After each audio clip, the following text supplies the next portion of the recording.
मित्रों, आज केजरीवाल का एक बहुत ही विचित्र वक्तव्य आया है कि सीए के आने से बाहर के लोग नौकरी लेंगे। ये कौन सा तर्क है? ये जो हिंदुस्तान में लोग आए हैं, ये कौन है? ये अपने आस्था के नाम पर प्रताड़ित होकर आए हैं। पाकिस्तान, बांग्लादेश, अफगानिस्तान से, और वो इसलिए प्रताड़ित हुए कि उनकी आस्था दूसरी थी।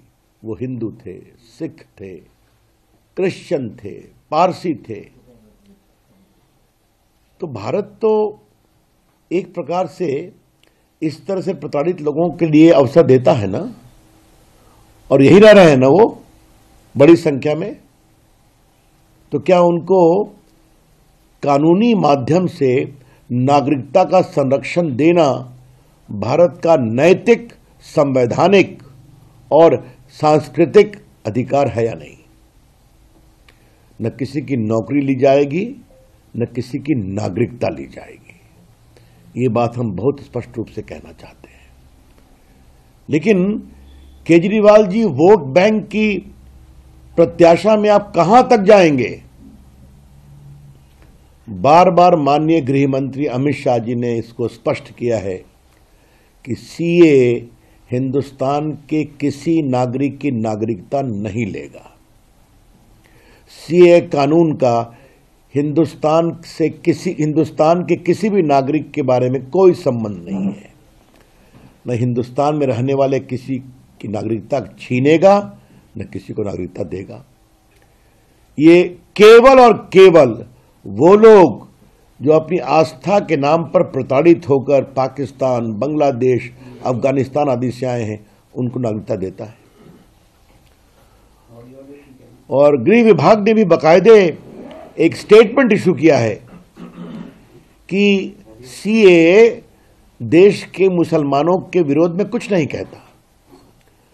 तो ये फिर बिना मतलब का प्रोपेगेंडा क्यों किया जा रहा है? और सबसे आश्चर्य की बात है कि ये कौन लोग हैं जो रोहिंग्या के पक्ष में खड़े होते हैं और कहते हैं कि उनको अवसर दो, उनको अधिकार दो, और जो प्रताड़ित होकर हिंदुस्तान में दर दर भटक रहे हैं, पीड़ा की जिंदगी जी रहे हैं, जिल्लत की जिंदगी जी रहे हैं। आज भारत ने जब उनके लिए कोशिश की है, नरेंद्र मोदी जी की सरकार ने, माननीय गृह मंत्री अमित शाह जी ने, तो उसको लेकर इस तरह की बातें कही जा रही हैं। यह बहुत दुर्भाग्यपूर्ण है। सीए के नाम पर सांप्रदायिक उन्माद फैलाने वालों से मैं एक ही बात कहना चाहूंगा, कृपया करके झूठ का व्यापार करना बंद करें। Stop telling lies about the CA.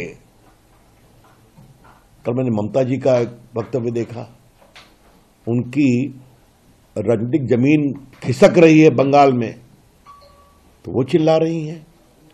अब उस रेस में कूद गए श्रीमान केजरीवाल जी, और दक्षिण भारत में तो है ही है लेफ्टिस्ट लोग। We would like to clearly clarify on behalf of the BJP that CAA does not at all take away the citizenship of any Indian. It does not at all deprive any Indians of their citizenship. It's only and only related to those who have been victims of persecution because of their faith and were forced to flee away from Pakistan, from Afghanistan and from Bangladesh. So India as a country, imbued by its civilizational heritage and constitutional obligation, has given them this protection under CAA. I would urge the parties also of South India, particularly in Kerala and Tamil Nadu, please stop spreading hatred based upon falsehood. तो मित्रों, मुझे कहना था, केजरीवाल जी तो कुछ नए नए तर्क रोज निकालते हैं, छोड़ दीजिए उनको। सबकी सियासी जमीन खिसक